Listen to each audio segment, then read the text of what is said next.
Okay. Look. So apparently, um, seems like things are a little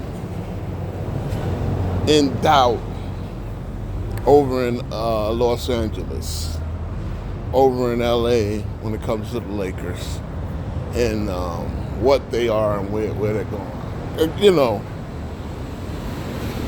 do I have that as a Knicks fan? Do I have really vested interest in the Lakers? Well, this channel does because again, um, part of my channel, is that I am the host of the 10 Toes Down podcast, and my co-host Jermaine JB is a Laker fan, diehard Laker fan, and it's in this war, this civil war of things that you know. There's Laker fans, there's Kobe fans, there's LeBron fans, uh, all clashing in one. And I think the entities, well, Kobe fans and Laker fans are more on one side, and then LeBron fans and LeBron apologists on the other side of things. And there's certain Laker fans who, have played the role of advocate in advocating whatever the Lakers decide to do. And meaning they just go with the flow, despite a lot of them never really liking or trusting LeBron. But a lot of those fans are not vocal and in denial, right? They just want the Laker way, or they're happy so long as they feel like the Lakers will come out relevant and they have the belief that no matter what, the Lakers will win in the end. Now, and again, I've always done my part, and I know all four of those types of fans who are invested what the Lakers do, who have a reason to be invested what the Lakers do. Me, again, I'm a Knicks fan, but I'm also a basketball fan. And it's funny because, again, Laker fans and LeBron fans and everybody else are very prideful when they tell you we're the Lakers and stay out of our business. Well, again, if you're an NBA team, because again, same people will not hesitate to speak about my team, and they think that they can because they're the Laker fans. So let's get that out the way, because I tell them all the motherfucking time, your team is in the NBA, right? And I'm an NBA, and I'm a basketball fan first, NBA fan second, Knicks fan third. I happen to not waffle around like most of these people. I'm not a fan of players. I do like players, but I wouldn't call myself a fan of any one player. Like, I don't have one player over that I'm going to root for even when my team is playing. See, a lot of people are like that. They root for a player that's hot, that's great, and I get it. And then it's like, okay, so you're a fan of duration. You're going to live, most of you people are going to live longer than that player is going to play in the league. So the question I always present is, so what are you going to do when that player retires? Who are you going to root for? You're just going to find another player? Or have you latched on to like LeBron fans? We all know that his career is coming to an end. What are you going to do? You're going to latch on? Kobe fans, not only, unfortunately, Kobe's been, taken from us 5 years ago, but he hasn't played in 9 years. So, who are you? Like, are you a Laker fan by extension? How does this work? Because again, by all intents and purposes, I was a Magic fan. And unfortunately, I got to see his career cut short, and 34, 35 years of what could have been great basketball, 35 years ago. But I probably would rather about 5 or 6 more good years of Magic Johnson. More than likely, he retires around 96, 97, 98. Right? Maybe even later than that, the way he played. So I always kind of ask that. Like, what do you, like, how do you guys, anyway, the fact of the matter, and I did that long preamble for, that's what I do. I did that long preamble for a reason.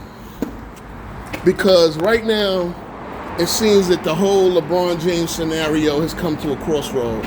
And this is why I'm doing this video again. I just want to shout out to my brother JB, my broadcast partner, and even, the other guys that come on for every now and then.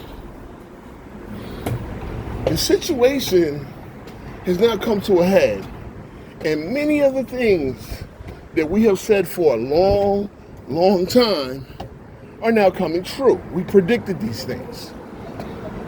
We've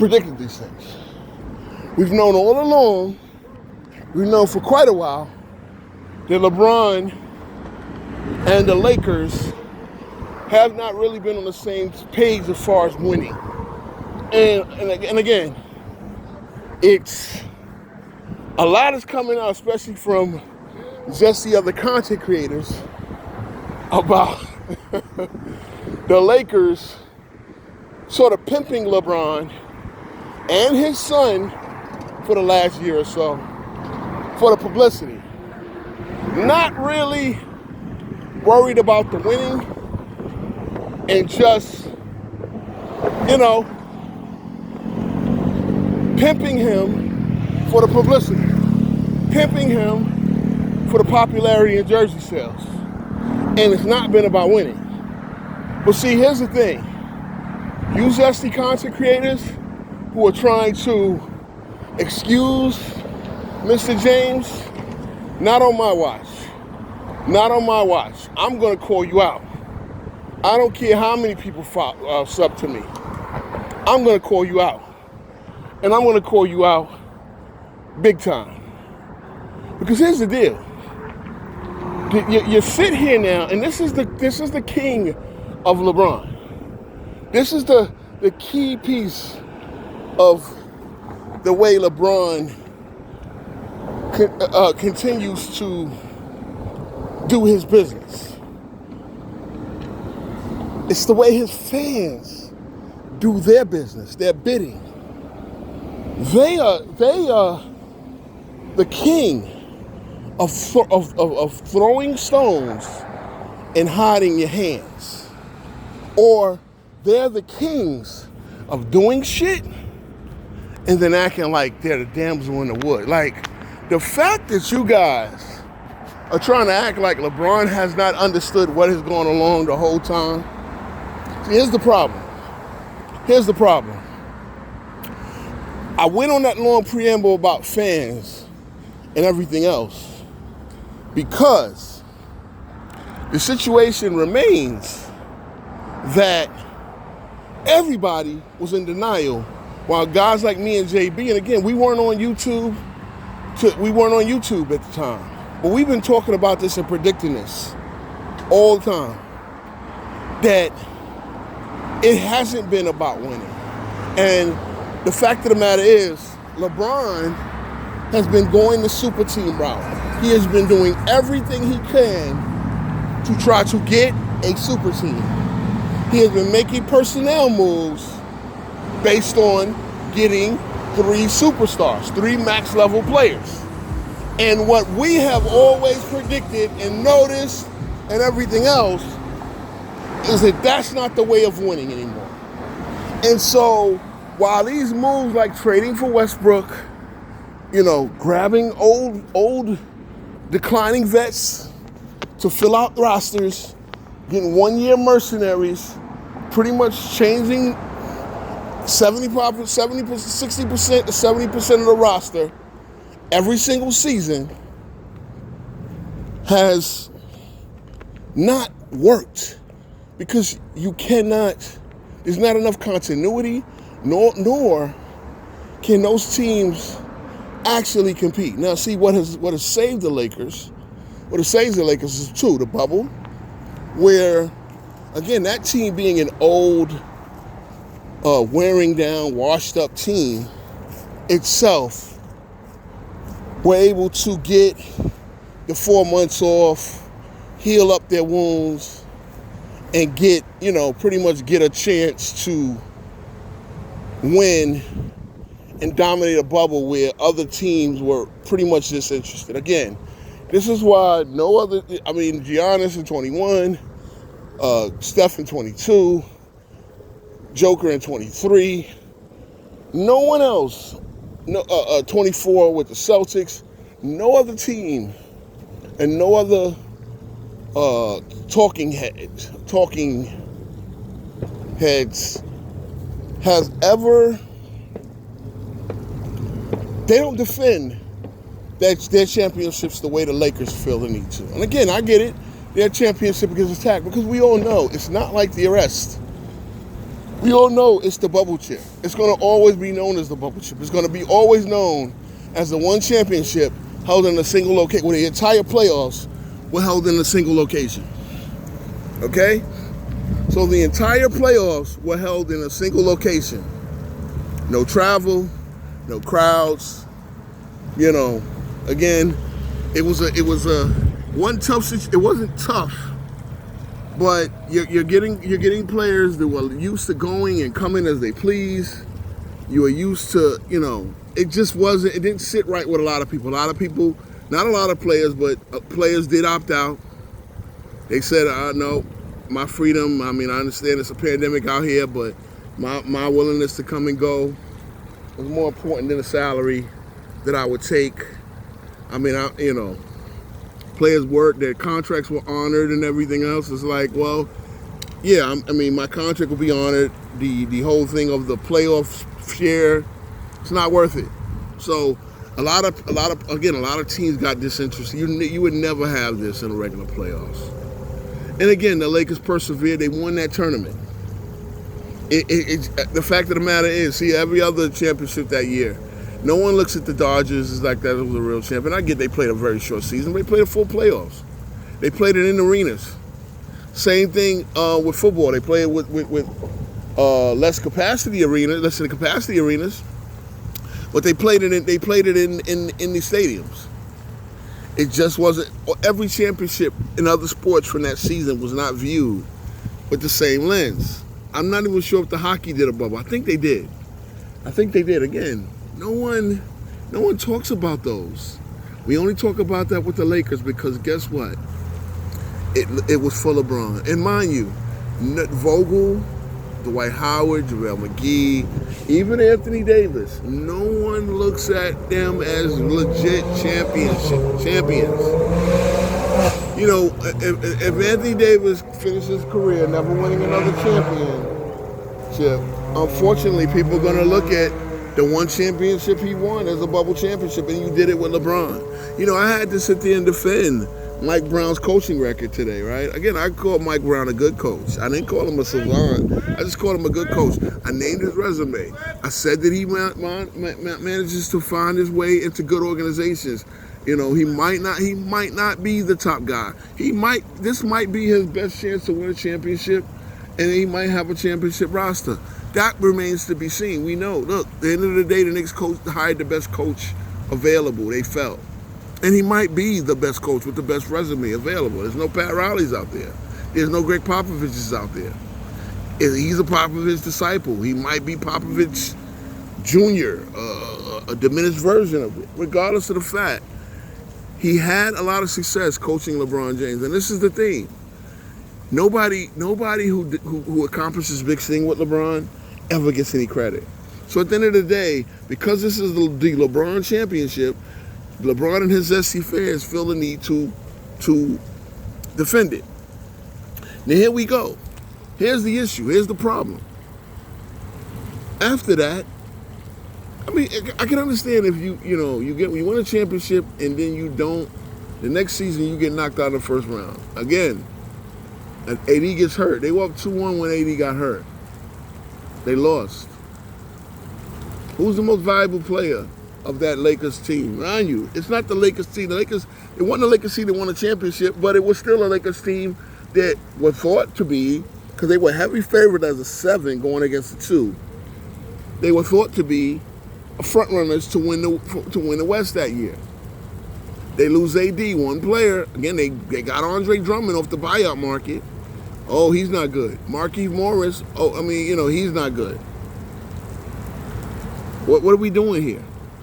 I'm just saying, because at the end of the day, and now, LeBron is aging. Again, at the end of the time, what was he, in 2021? He was 36.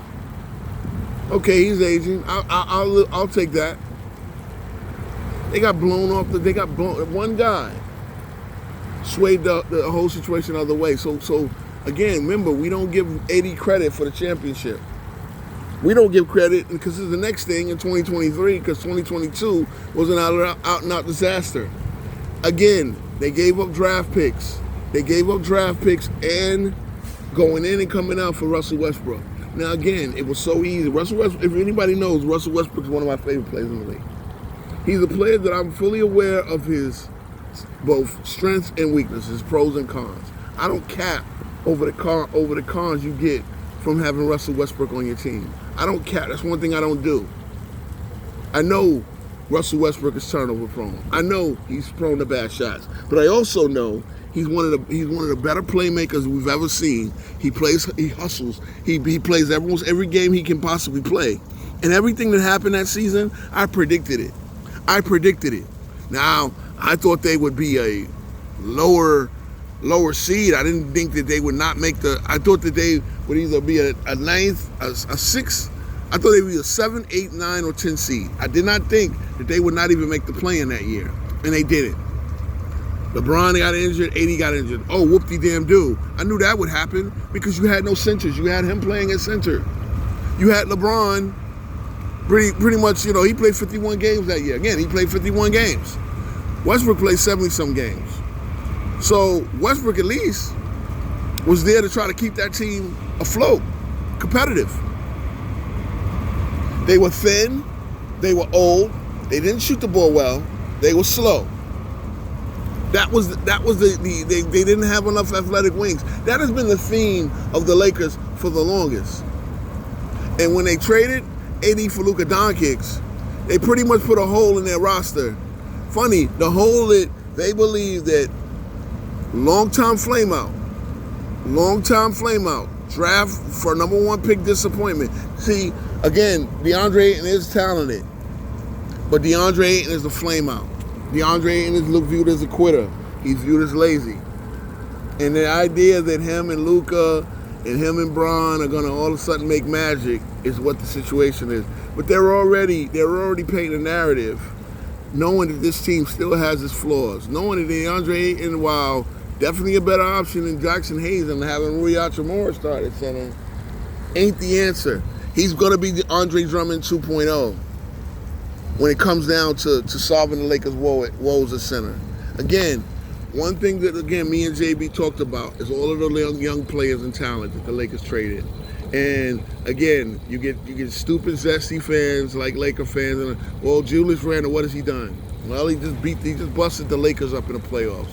He's been a two-time All-NBA player. Was on his way to a third one before getting injured 2 seasons ago with the Knicks.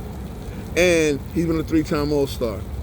Again, you want to act like the Lakers couldn't use that bit of talent to go with their roster, to go with what they've been trying to do? It's not, it really is crazy. Brandon Ingram, Caruso, we just saw play a major role in the playoffs. Guys who should be like,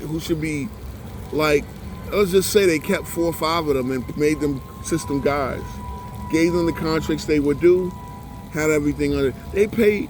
They are a capped out team with holes all over the roster because they've been doing the LeBron James super team route. And so the idea is those moves that LeBron were very complicit in got a lot of headlines, but it did not lead to winning. And so now, like always, LeBron takes all of his culpability. See, that's the thing. That's the bigger picture. When I talk about accountability, like I was supposedly flamed by FYF when I came on his panel a couple of weeks ago. See, I have the memory of an elephant. I remember every freaking thing, man. That's one thing about me. Especially when it's things that I say and what I mean when I say it. I have a very good memory on that. Here's the bottom line, guys. Here's the bottom line. And again, I'm gonna put LeBron to bed because again, he's gonna be a story in the offseason. The Lakers are gonna be a story in the offseason. His son actually had a pretty good summer league showing. He played 11 minutes against the Heat. Lakers won big. Cool. LeBron removes himself from culpability, and that's the accountability factor. He's always the level of plausible deniability. Like he has not been complicit in the loophole that the Lakers made.